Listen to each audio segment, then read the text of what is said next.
Alrighty tubers, we're going to go in depth on how to clean a carburetor today. This is a Mikuni carburetor. I can't remember what machine it's off of. I'll put it up here on the screen for you guys. But this how-to will be able to be followed for a lot of different pieces of equipment, not just the specific piece of equipment that this is off of. They're all very similar. They're not super particular or overly different from each other.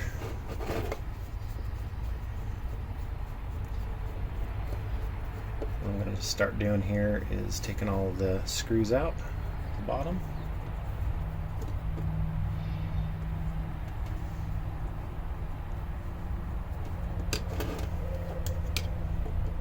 This is called the bowl of the carburetor. This is where all your fuel sits, and this is where you're going to see a lot of filth.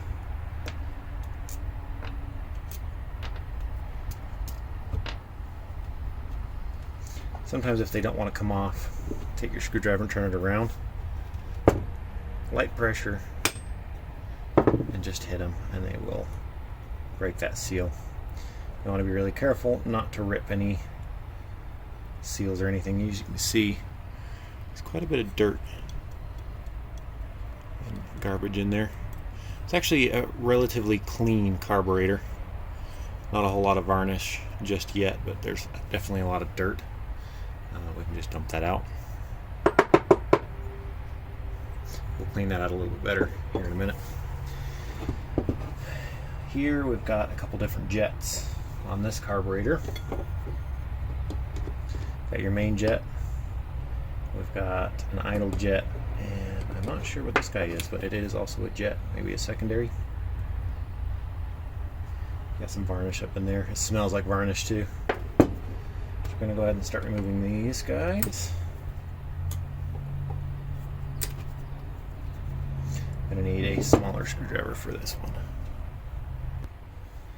Alright, we've got a couple different sizes of screwdriver. We're going to use that little guy.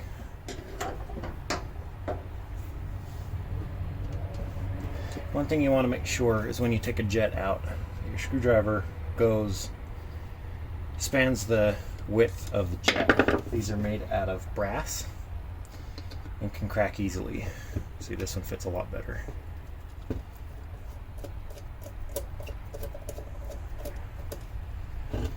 Making sure you note how everything was sitting.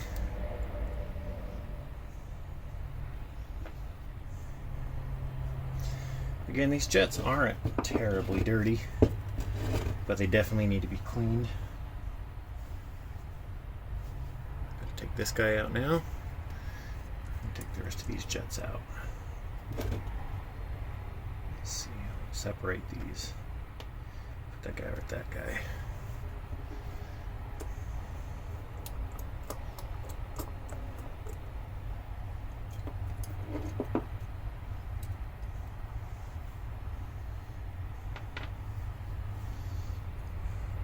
Then this is your float. Has a needle and seat in there. Looks like this guy might be out of adjustment. We might have to make adjustments to that guy. Let's see, give me 1 second. I'll grab some more tools. Alright, so we grabbed an 8mm. Take this guy out.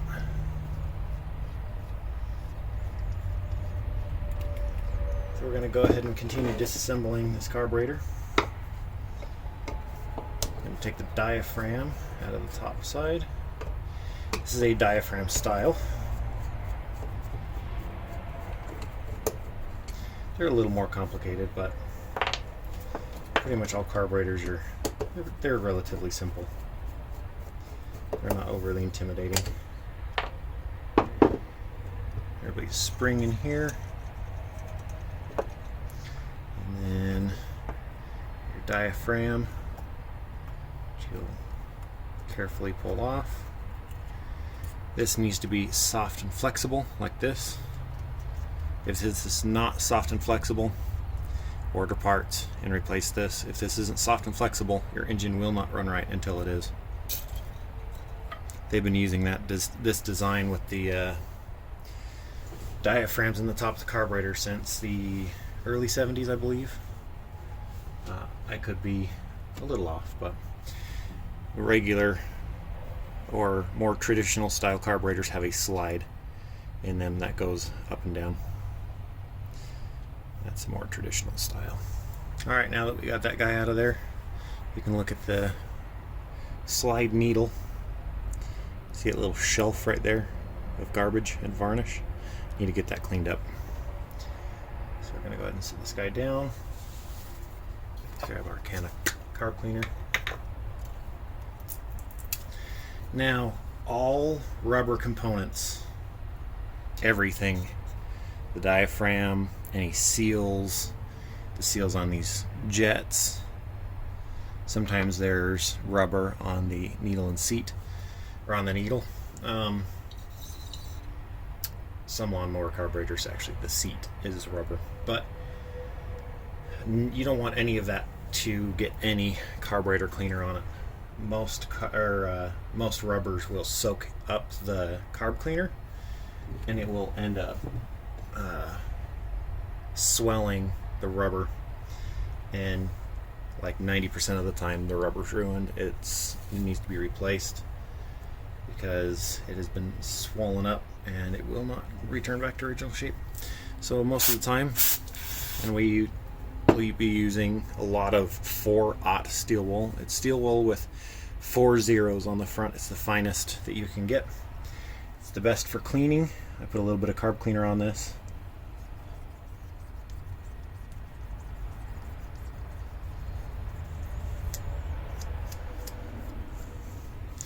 And as you can see, that shelf is now gone. No more varnish on there. Take just a little bit on here, just make sure it's clean. Unless this has been coated with something, but this one has not. So that's ready to go. We can take a little bit of carb cleaner too, facing it downward. Let's see, let me go come around you guys. There we go.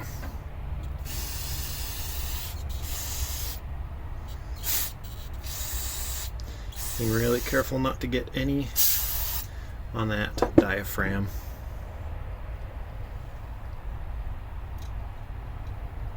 Set that back there. All right. Next off, we're going to be pulling this float out. When you're pulling these screws out too, don't just simply sit the head of the Phillips in there and twist. Push down as you're unscrewing at the very beginning, because it actually helps keep it down in there and stops you from stripping the screws out. Helps quite a bit. Alright, so here's our float. Here's our needle and seat. As you can see, there's that rubber I was telling you about. Make sure you don't get any carb cleaner on that. Now, when you have a really varnished carburetor, these will get stuck. And the best way to clean them, again, is with a little bit of steel wool and some carb cleaner, and just being really careful not to get any on that rubber, and just going like this and cleaning as carefully as possible. And this is actually cleaning up. It had a little bit of something on it. There's also usually a springy piece. You can usually tell the way that looks. You can see that piece springs up and down. That needs to be able to move freely. If that does not move freely, that can cause running issues and flooding issues as well. Not as common too, but it can. I'm going to carefully spray this off.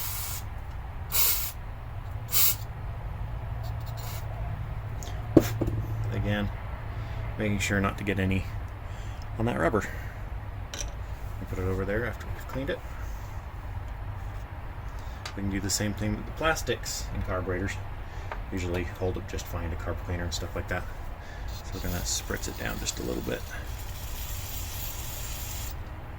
Steel wool is your friend when you're cleaning carbs out.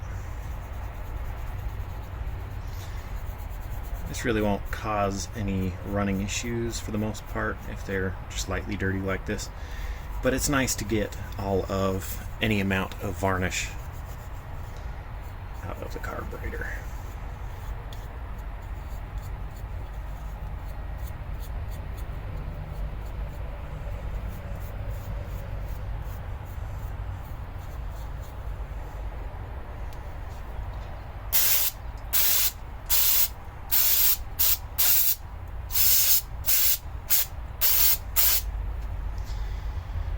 Make sure you're using carburetor cleaner in a well-ventilated area, like I am. You don't want to be using it in an area that's closed off, because the stuff's pretty potent.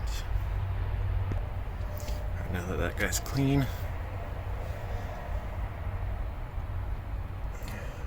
move on. Now sometimes you can see that piece that pops up through the center there. Right there, a little silver piece.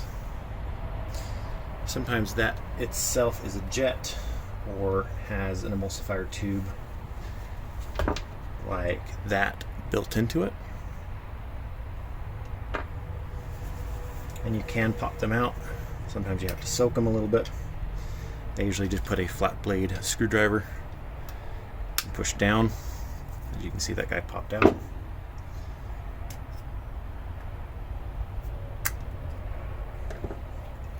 There's that guy right there. This guy isn't a jet of any sort. We'll make sure he's clean anyways. I'm going to go ahead and start cleaning the jets now. I'll show you a couple tips and tricks on these guys. If they're really plugged, you cannot get... You should be able to see through these. This guy... it's partially plugged actually. You can see just a little bit through there, but there is a little bit of garbage down inside there. Find yourself a wire brush. A lot of people have them. You'll have all these nice little bristles, and you just take one of the bristles and bend it outwards. That little wire is perfect for cleaning inside of carburetors without having to buy any specialty tools. Usually fine enough to go in the finest of jets, and you just push it in. You rotate around just a little bit. Don't use drill bits or anything that is abrasive if you can help it, because that can change the size of the jet, causing your engine to run a lot differently. But that's, you can see a little bit of garbage on that bristle now. I'm going to go ahead and spray it out. I usually will put the straw on there like that. Try to seal around it. You can see it spray out the top. That means it's clean. You can go further with cleaning and clean it down with some steel wool. I like to make sure they're nice and shiny. Really wish that focused a little bit better. And all these little holes, you want to make sure to visually inspect them and be able to see through them. If you can't, again, use that bristle trick and just stick a little bristle through there. Now to get down inside this, you pull this to a finer amount. Oops. And then you just roll it in your fingers, and you can actually run it inside the jet and get it really clean.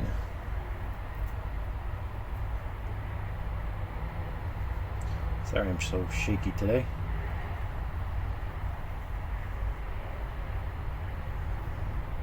Just pushing light pressure down as I spin in my fingers. It'll clean the jet deep inside there. Do the same on the opposite side if this will fit.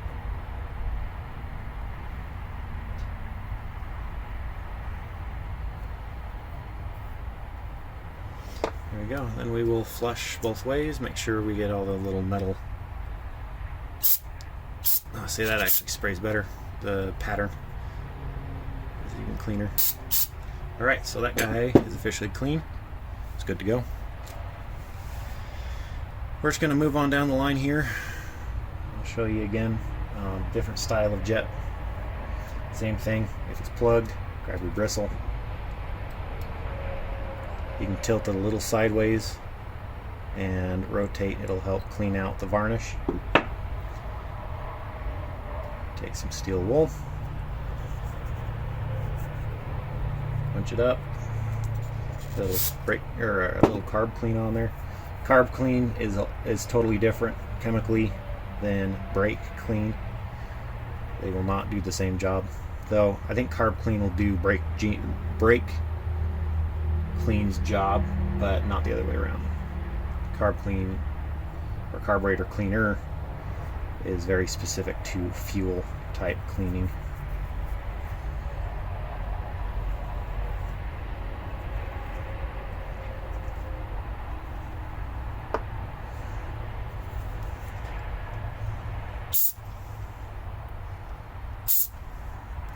That guy is now clean. You can actually see through this guy. That little tiny hole, that is the jet. That's all that meters the fuel. That's why it's got to be clean. That little tiny jet can be plugged pretty easily. If you're running your quads, four-wheelers, quads, obviously same thing, motorcycles, side-by-sides, anything with a carburetor, if you're running them all of the time, you could probably get away with ethanol fuel. If you're running them once in a while, I strongly suggest ethanol free. And you could even go as far as running ethanol all season long if you know you're going to ride. And the second or third ride from the end, switch over to ethanol free and make sure there's ethanol free in it. And then making sure you shut your fuel petcock off. And actually running the four-wheeler completely out, four-wheeler or whatever, small engine, out of fuel, and leaving it completely empty of fuel. And if you can get to this drain on the bottom, open that guy up for a couple seconds, let it all come out, and then screw it tight again. Make sure you don't leave fuel in a carburetor, and you won't have to go through and clean all this. I'm going to focus on a little bit more of the carburetor for a second. There's passages here in the front. These need to flow air and usually fuel. Sometimes they have a path to go and sometimes they don't. It's really hard to tell which is which. But as you're cleaning them out, you want to spray a little in, wait a couple seconds. Oh, see, that one's plugged up now.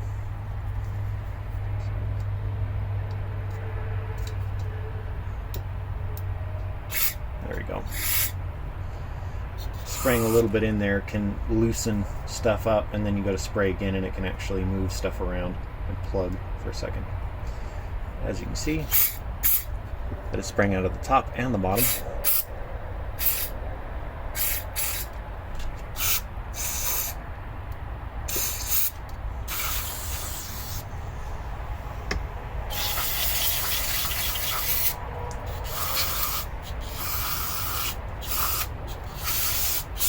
Just spraying it off, spraying out what we were doing, getting all the varnish out. So that's all clean. There is a bit of a jet there. It looks like an air corrector jet in the top. We won't be needing to pull that out. It's sparkly clean, and spraying this, it came up through that. I'm not gonna worry about pulling it out. I don't believe it needs to be. Here's the seat for the needle and seat. Spraying that guy. Ooh, there's some garbage that just came out of that. See that color? Watch up there. Oh, it's clear now. That was gross. There was definitely some dirt. Going to definitely suggest to run a fuel filter on this, because there is some garbage up in here which can be causing that needle to be stuck open. So I would say that this carburetor is pretty clean now. This is where your choke actually goes. It did not come with this carburetor. There's a little passage down the bottom. So you can spread that out.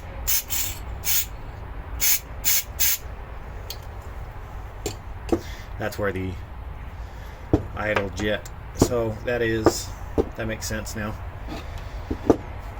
You've got your main jet, your choke jet, I guess, and then your idle jet, or vice versa with those two. We all know they're jets and they need to be clean. So we're going to go ahead. This is your emulsifier tube, and this usually has very fine little holes. And these, all of them, have to be open and clear. So we're going to go ahead and clean this next. Being careful not to get a ton of carb cleaner on that rubber. This one doesn't matter quite as much about not getting carb cleaner on it, but we still definitely don't want to be soaking it in carb cleaner. So spray a little bit of carb cleaner on this steel wool, some pressure. You want to rotate.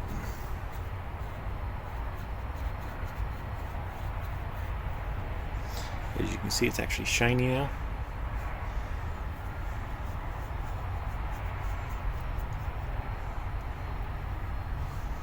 Use that guy again. Sorry, my voice is a little gruff this morning. I think I might have some allergies.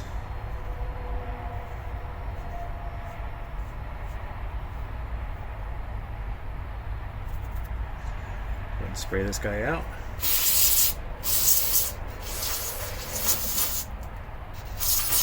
As I'm spraying it out,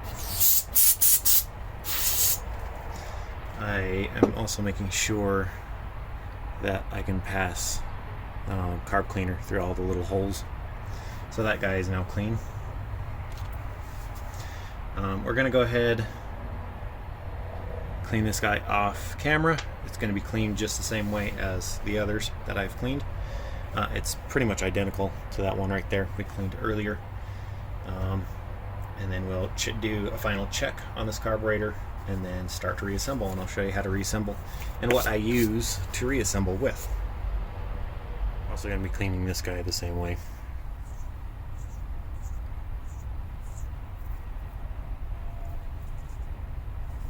Just making sure the inside of it's as clean as possible.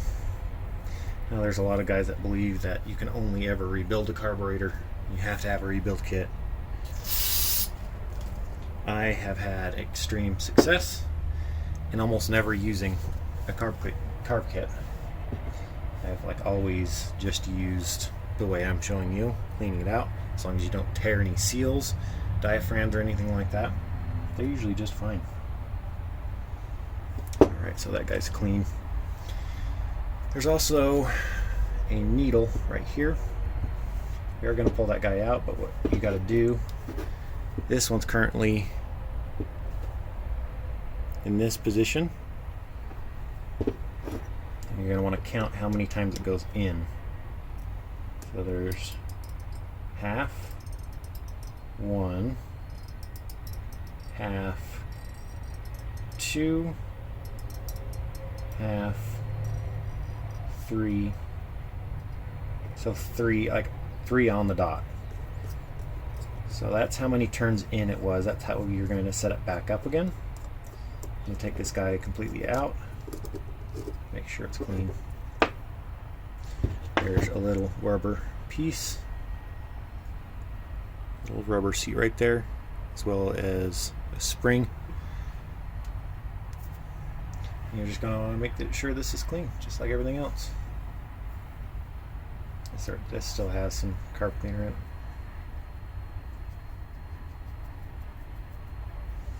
Nice and sparkly clean.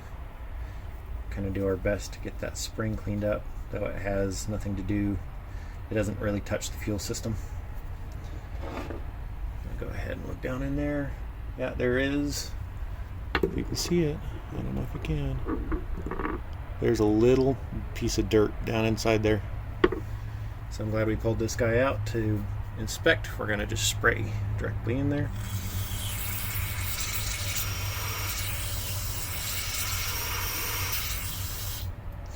The little steps that make a big difference that a lot of people seem to miss.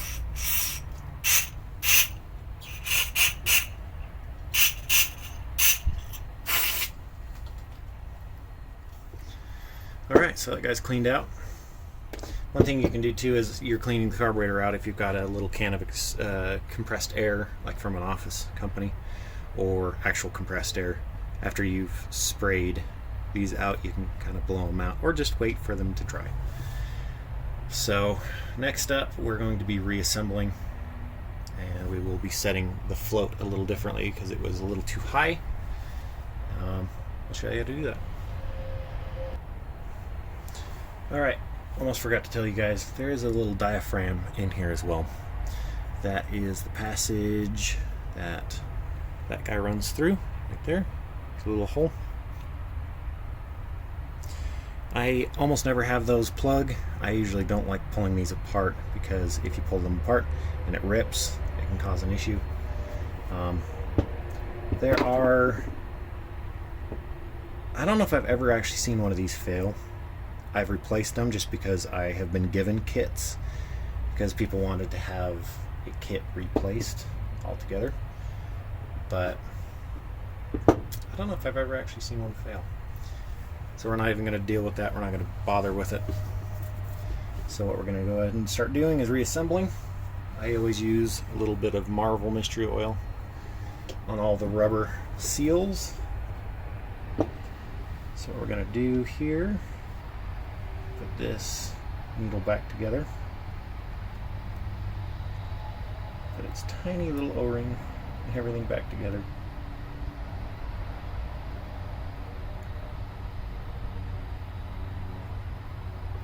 And that is the direction that it is assembled. Spring, little washer, little O-ring. That's how it goes together. I'm going to go ahead and dunk that in just a little bit of Marvel. Just like that.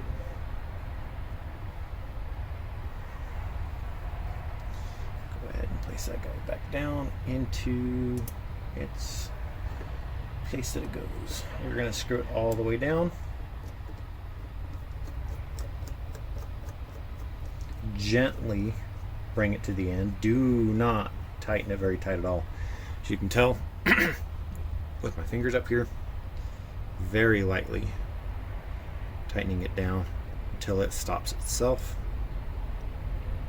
You feel it getting tighter, and then it stops right there. It doesn't want to go any further. You do not force it.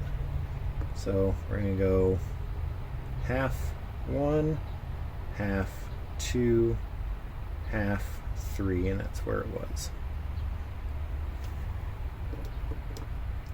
Right there. See you, screwdriver. Have a nice one. So that jet's been put back in. We're going to be doing the same thing throughout all the rest of them.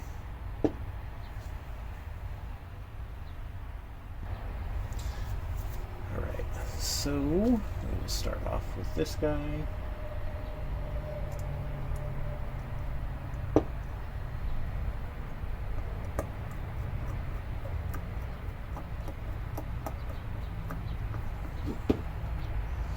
And then you just lightly snug them like that. Don't want to go crazy tight. Again, they're made of brass, and if you go too tight, you'll actually snap one of the wings off. If you do and it's tight, don't worry about it. It's in there.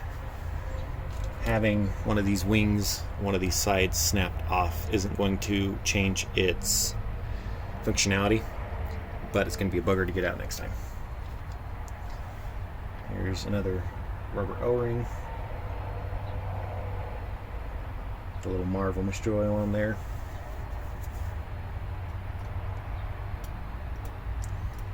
Screw that guy into place.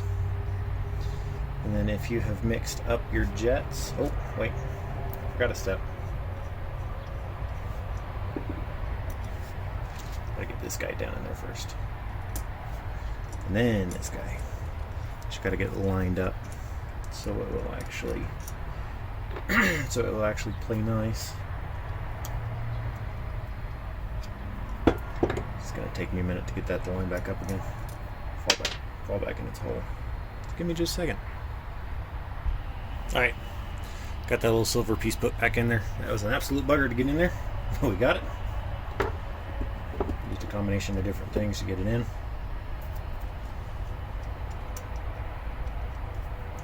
Not really important enough to put it on camera though. If that part's not, if you can't see that it's physically dirty, I would suggest not pulling it out. It's pretty annoying to get out of there, or back in there. Again, just snug that up, doesn't have to be crazy tight.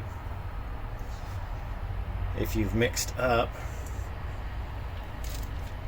your jets, so he's going to be your larger jet for your main jet. Go ahead and slide that guy in there.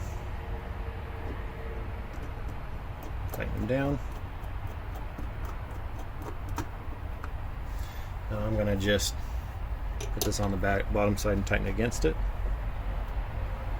It may look like I'm tightening it down really tight, but I'm not. It's like I snug it and then take it a little bit past snugging it, and it ends up working out really good.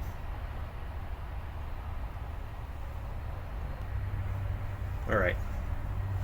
Do your next jet.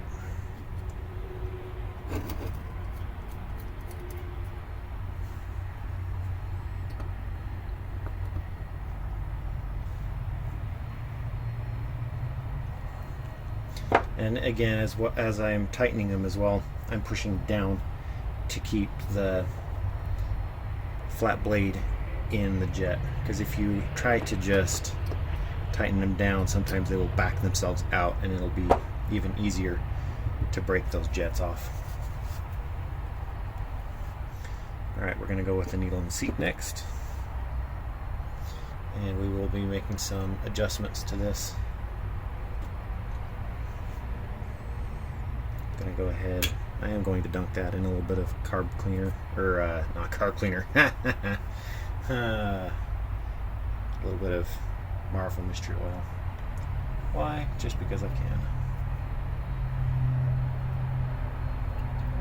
I've always assembled my carbs, not always, for a long time. I've assembled my carbs with some Marvel.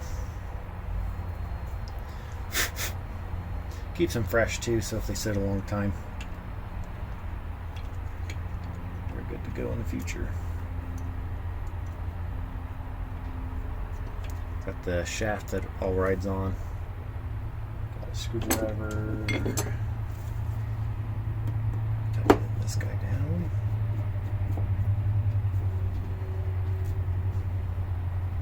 Again, pushing down as I tighten, not stupid crazy tight. This is an aluminum carburetor.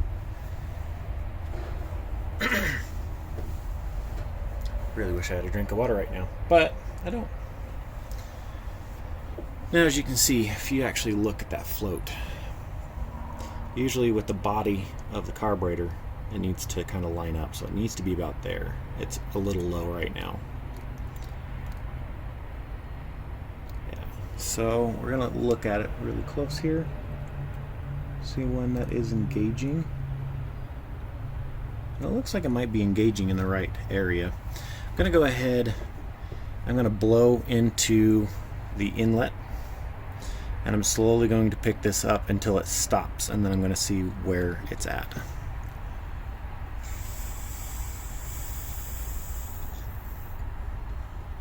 It's about where it's supposed to be. There's that springy bit on that needle, and that's what's sticking up that slop. So no, I really think that actually might be okay.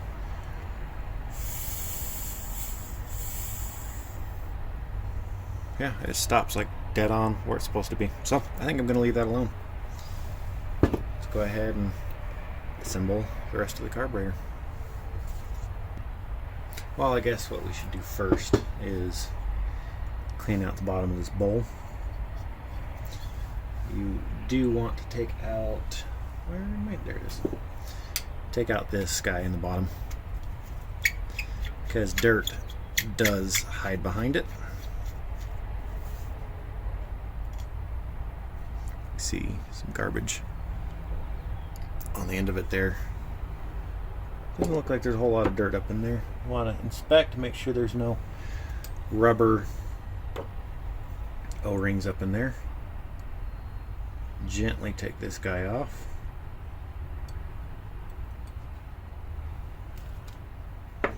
We're going to just spray this out. Now, if there's a lot of varnish, you can see discoloring, you definitely want to scrub that out with some steel wool. I'll show you how to do that here.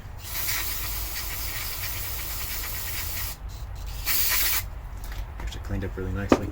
But you would just take your steel wool with a little bit of carb cleaner on it, and you just scrub out all the discoloring and all the varnish that could possibly be built up.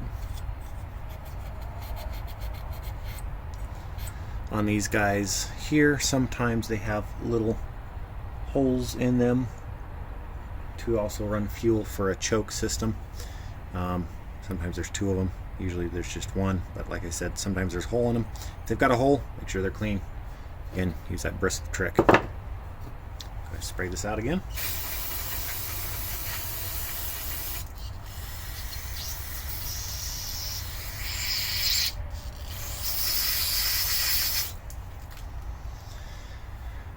And that is sparkly clean. Now, where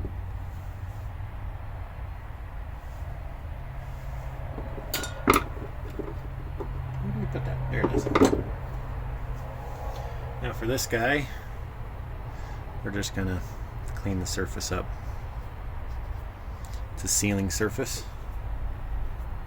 Metal to metal, it seals up. Want to make sure it's clean. See if we can clean that end off as much as possible. And that's looking pretty good. We're going to dunk that guy because of the threads and a little bit of marble to help lubricate it. Go back in, it should make that squeaky noise again.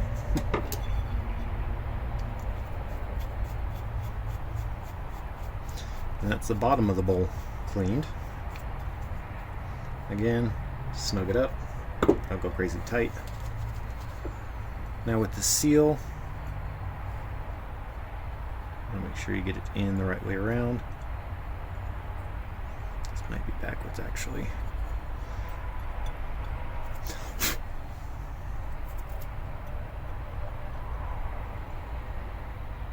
Yeah, that's fitting better now. Take a little bit of marble, go around the edges.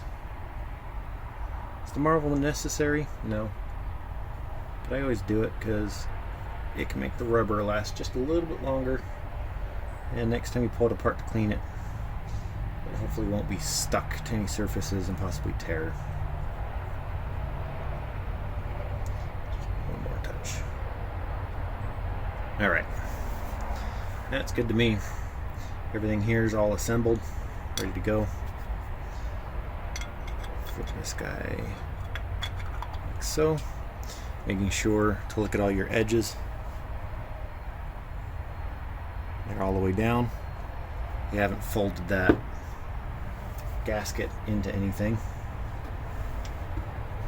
Now this one has a holder, holds on to this guy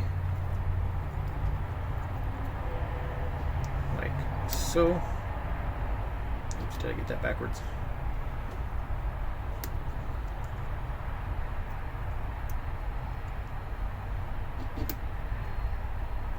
Yeah, I did get that backwards. Goes that way around. It goes on this corner of the carburetor.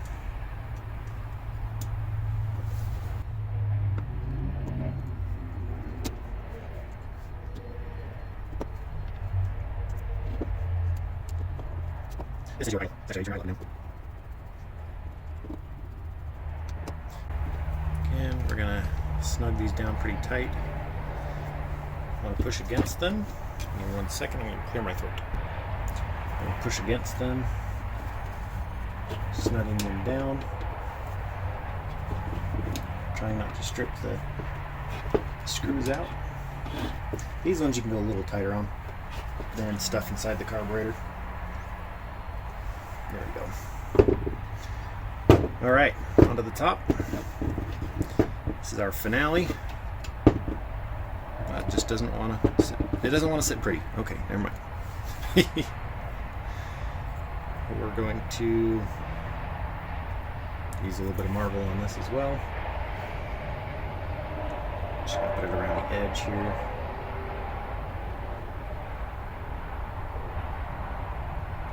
Again, is it necessary?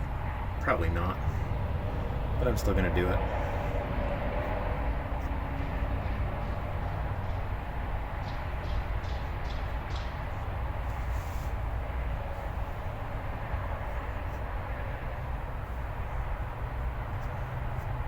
Alrighty. Drop the slide down in there. And when you do, you want to match this needle. Let's see if I can open that up. See the needle? Want to match it up, that little piece there. It slides down into that. Making sure this whole edge all the way around is where it's supposed to be. Don't pinch it, don't roll it. You don't want to damage it because these diaphragms are not cheap. And this guy can go like so.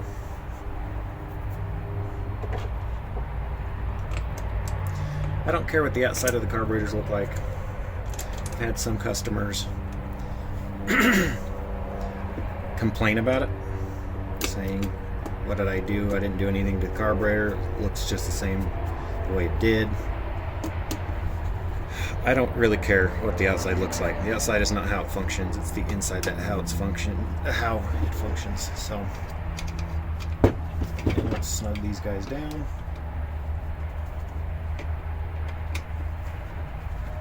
All right. Outside still a little dirty, but the inside sparkly clean. It is ready for service, ready to go. That's how you clean a Mikuni carburetor for many different pieces of equipment. I hope you guys enjoyed. If you made it to the end, thank you so much for watching to the end. If you can please leave a thumbs up, leave a comment. If you'd like to see a carburetor cleaning done on a piece of equipment that you have. If I have the carburetor laying around or a piece of equipment that is similar, I will definitely do a video for you. So leave a comment down in the description. Consider subscribing. This kind of videos I do.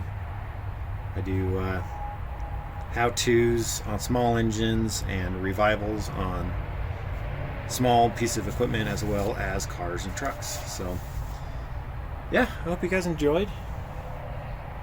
Hope you have a good one, and I'll see you guys later. Bye.